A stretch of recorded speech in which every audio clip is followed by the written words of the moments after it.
Hello बच्चा but welcome to my channel. आज के इस वीडियो में हम डिस्कशन करने वाले chapter number 10 walls tell stories. तो ये जो हम चैप्टर डिस्कशन करेंगे ये आपके एमयू और जामिया एंट्रेंस एग्जाम क्लास 6 के लिए बहुत ही इंपॉर्टेंट चैप्टर होने वाले हैं। एंड अभी तक जो PYQs का पैटर्न अगर फॉलो किया जाए तो इस चैप्टर से बेसिकली 2 या 3 क्वेश्चंस आपके एमयू या JMI एंट्रेंस एग्जाम में पूछे जाते हैं।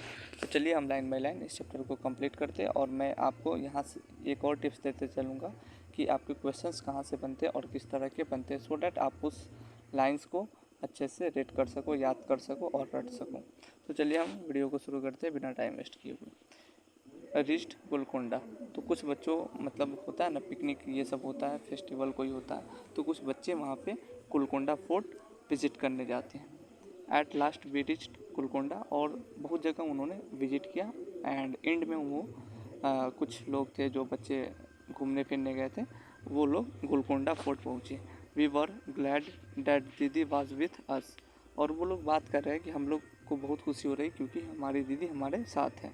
दीदी studies history and we enjoy visiting different places with her, और जो उनकी दीदी थी उन्होंने हिस्ट्री की पढ़ाई किया था और उन्हें उनके साथ जाना अच्छा लगा।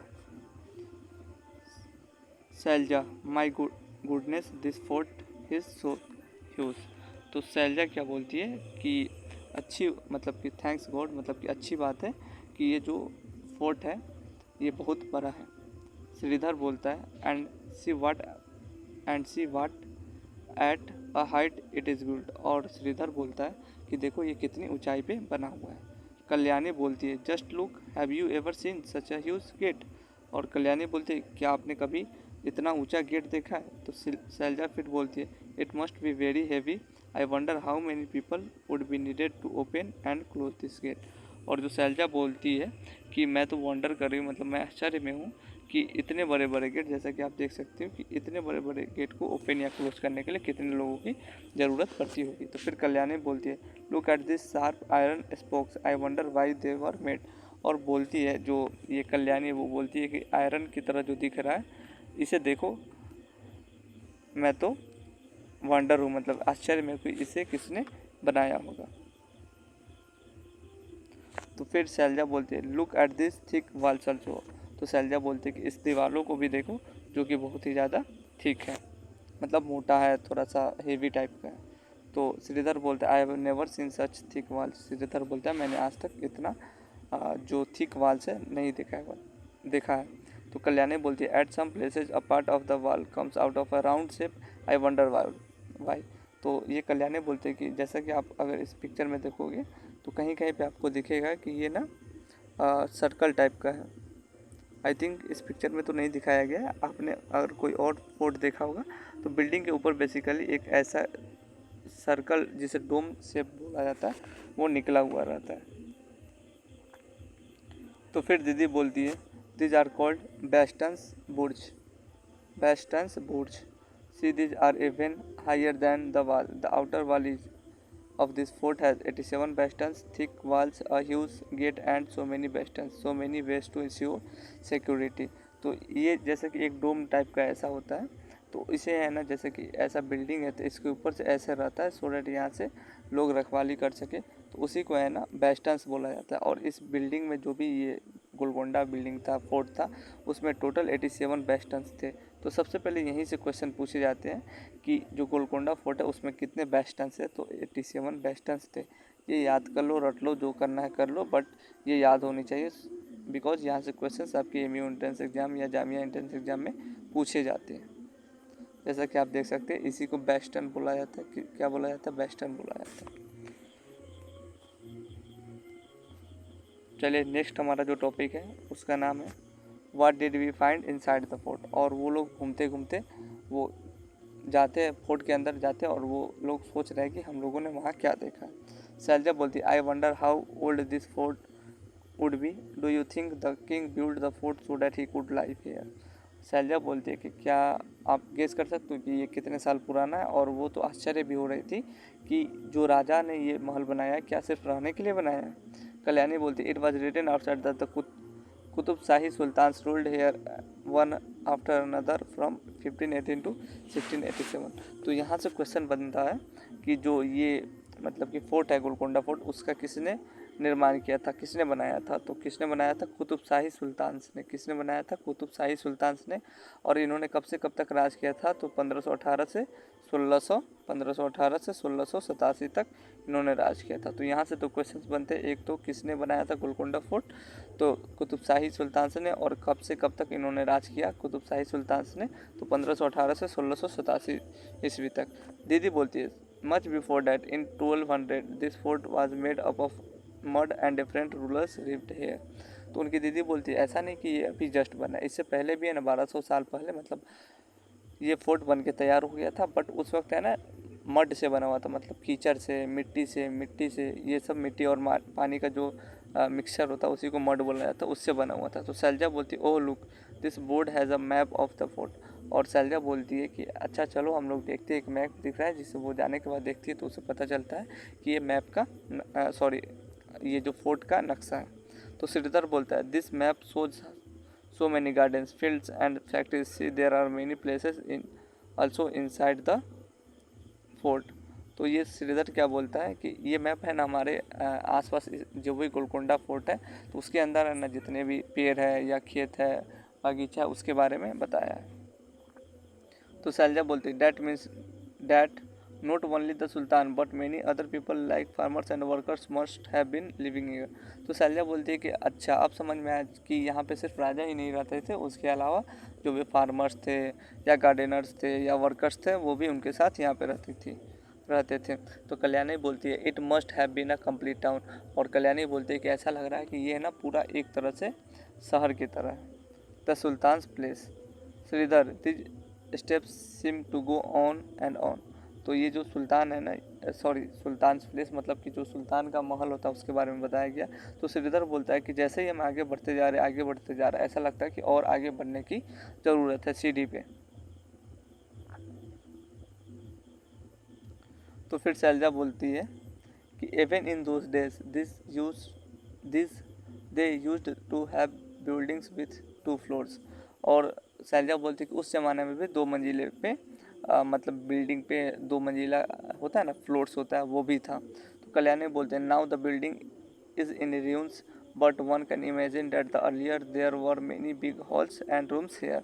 और कल्याणी बोलते हैं कि जैसा कि हम लोग देख सकते हैं कि ये महल का खंडर हो चुका है, पुराना हो चुका है, टूट फूट चुका है, बट ऐसा अनुमान हम लगा सकते हैं कि ये बहुत ही बड़ा हॉल था और यहाँ पे कुछ रूम्स थे। तो श्रीधर बोलता है look at this beautiful carving on the walls it is so fine. और श्रीधर बोलता है कि यहाँ पे जो भी चित्र है, चित्रकारी है, चित्रकला है, जो दीवार होता है वहाँ पे देखो और तुम्हें पता चल जाएगा कि ये कितना बढ़िया है।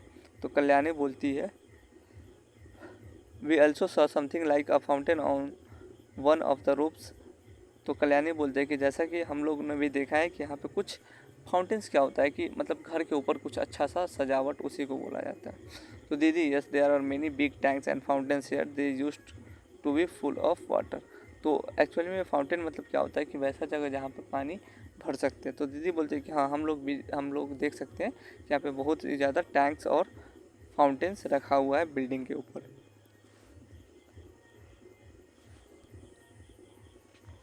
Wow, what engineering!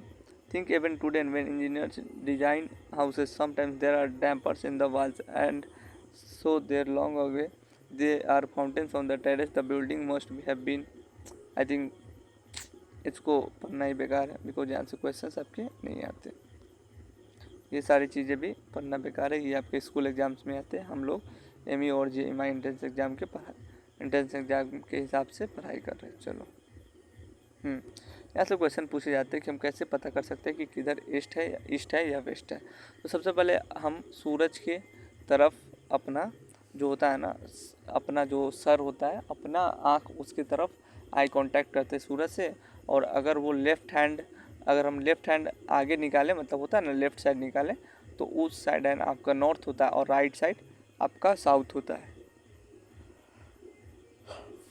तो ये वाला आप एक बार अच्छे से पढ़ लेना, याद कर लेना कि कब नॉर्थ होता है, कब ईस्ट होता है, कब वेस्ट होता है, ये सब चीज़ें आप देख लेना। उसके अलावा ये सारी चीज़ें फालतू है कि जिसे हमें पढ़ने से कोई फ़ायदा मिलने वाला नहीं है। उसके बाद नेक्स्ट हमारा जो पेज है इसमें वही गोलकुंडा फोर्ट का मैप दिया गया। अब नाउ क्वेश्चंस अराइजेस कि वाई दीज अटैक्स, ये अटैक्स क्यों होते हैं। While we were all talking Shridhar called us to see a big cannon we ran up to the steps. और जैसा कि वो लोग बात कर रहे थे तो श्रीधर उन्हें बुलाता है और बोलता है कि यहाँ पे आप देख सकते हो कि तोप है, और सभी लोग दौड़ के वहाँ पहुँचते हैं। Shailaja, this must have been the sultan's big gun. और शैलजा बोलती है कि ये लग रहा है कि सुल्तान का सबसे बड़ा बंदूक है। तो दीदी बोलती है this was used by Aurangzeb. His fully army came with their guns and cannons to attack, but they could not even enter the fort. For 8 months they camped outside the fort. और ये उनकी दीदी बोलती है कि यहाँ पे है ना, इस जो फोर्ट है इसको जीतने के लिए औरंगजेब है ना ये लाए हुए थे, बट 8 महीने तक उन्हें बाहर ही, इस फोर्ट के बाहर ही खड़ा रहना पड़ा, क्योंकि जो वहाँ के राजा थे, कुतुब शाही वाला जो राजा थे, सुल्तान थे, उन्होंने हार नहीं मानी। तो फिर शैलजा बोलती है why would the army come here all the way from Delhi. तो शैलजा बोलती है कि यहाँ पे क्यों आया हुआ था राजा ये सब। तो दीदी बोलती in those days emperors and kings played such tricks, they tried to make smaller kingdoms a part of their own kingdom. This was done sometimes by friendship, sometimes by flattery, or even by marriage between the families, and were nothing else worked, they were also attacked them। तो दीदी बोलती है कि पहले ना राजा, बड़े बड़े राजा अपने छोटे छोटे आसपास के जितने भी किंगडम थे उन्हें मिलाने की कोशिश करते थे, और 3 तरीके से मिलाते थे। एक तो शादी कर लेते थे, दूसरा या तो डरा धमका के, या तो दोस्ती करके। तो कल्याणी बोलती है why is that Aurangzeb's army could not get into the fort, he had so many soldiers and big guns। तो कल्याणी बोलते कि औरंगजेब के पास तो बहुत ही ज़्यादा सैनिक था और कैनन्स थे, तोप थे, फिर भी वो क्यों नहीं जीत सका। तो शैलजा बोलते did not you see this strong thick walls in the map there. तो शैलजा बोलते हैं कि तुम्हें दिखाई नहीं दे रहा है कि इतने मोटे, और इतने होता है ना कि थिक मतलब कि होता है मोटा एक तरह से, उतने मोटे मोटे दीवार है, तो इन्हें तोपों से तोड़ना बहुत ही मुश्किल काम है। तो श्रीधर बोलता है if the army tried to come from a different side, then the soldiers in the bastions would have seen it from a distance, no wonder it was difficult to attack the fort।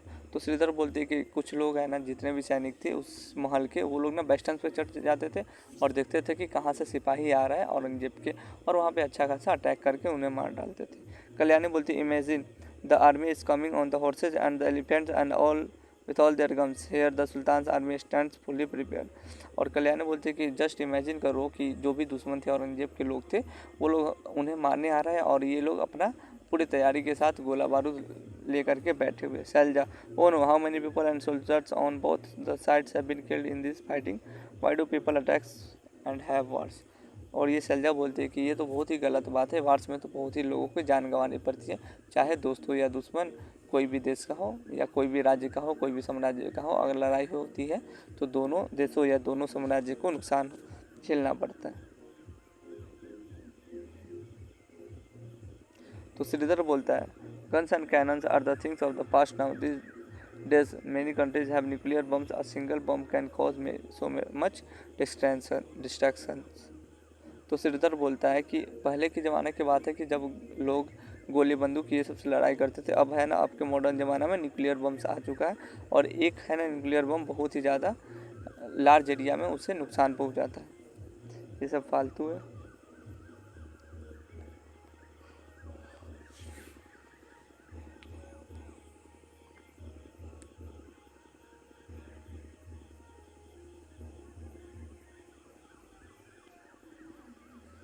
I think ये भी बकवास है, यहाँ से आपके questions नहीं आते। जहाँ से क्वेश्चंस आ रहे हैं मैं वहाँ पे आपको अच्छे से कंप्लीट करा दे रहा हूँ। अरेंजमेंट्स फॉर वाटर, पानी की किस तरह अरेंजमेंट हुई थी, द पिक्चर्स। तो यहाँ से आप देख सकते हो कि कितने तरीके से पानी लोग पहले के ज़माने में लोग इकट्ठा करते थे। एक तो हो गया ये, जिसे हम क्या कर सकते हैं, रहट बोल सकते हैं, इसे पता नहीं क्या बोला जाता। तो आई थिंक ये साइंस वाले पोर्शन में अच्छे खासे आपके पढ़ाए जाते हैं, तो वहाँ से आप कंप्लीट कर सकते हो। बाकी इस पेज से आपके क्वेश्चंस नहीं बनते। चलिए हम नेक्स्ट पेज पे चलते हैं। वाट अ सैड साइट, क्या एक मतलब ये लोग ना एक ऐसा चीज़ देख लेते हैं जिसे इन्हें बुरा महसूस होता है, और उसी लिए ये बोल रहा है कि what a sad sight, taking whistling and listening to our own echo we were walking through this मेहराब आर्च। और ये है ना, इसे ही मेहराब आर्च बोला जाता है। Sridhar, oh the bridge feels so cool in this tunnel. Shailaja, it was written that soldiers stay here. Sridhar बोलता है कि यहाँ पे जो टनल में है ना, जो भी मतलब टनल है वो उसमें हवा चल रहा है, वो बहुत ही अच्छा ठंडा चल रहा है। तो शैलजा बोलते हैं यहाँ पे कुछ लिखा हुआ है कि यहाँ पे सोल्जर्स पहले स्टे करते थे, रुकते थे, ठहरते थे। तो श्रीधर बोलता है see this board but look what the wall is like. और बोलता है कि ये बोर्ड देखो किस तरह दिख रहा है। Shailaja, oh think how this wall has seen thousands of years go by. It has seen kings and queens, horses and elephants, wars and peace, but we have spoiled it in just a few years. और शैलजा बोलते कि ये जो board यहाँ पे है, इन्होंने कितने राजा रानी, ये जीत हार, पीस, लड़ाई, ये सभी चीज़ों को देखा होगा, बट हम लोग क्या है कि हम लोग जस्ट कुछ ही सालों में इसे खराब कर दिए। कल्याणी बोलती I don't understand what kind of fun such people get in writing their names all over the places like this. तो कल्याणी बोलती पता नहीं कि लोगों को अपना नाम लिखने पे बोर्ड पे कितना मज़ा आता है। Close your eyes and go back in the time. I think ये फालतू टॉपिक है।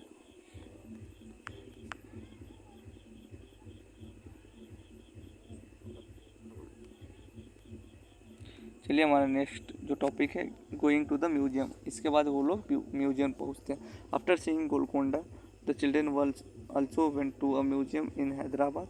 Many old items were kept there. Many things were found when the place around Golconda was dug like pots, jaggery, swords.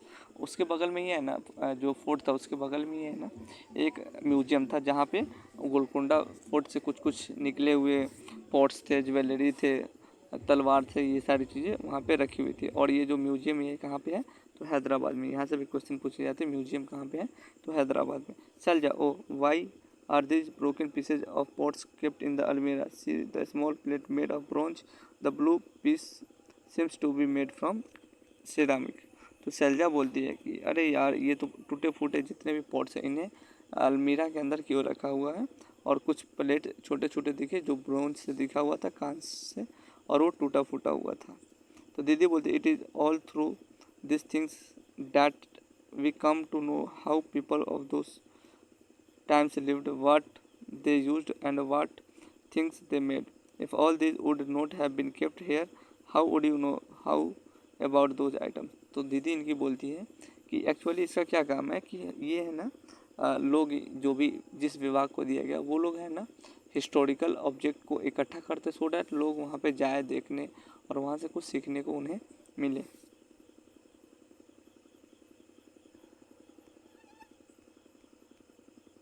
And I think ये सब फालतू है, यहाँ से M you exam में, एंट्रेंस एग्जाम में क्वेश्चंस नहीं पूछे जाते।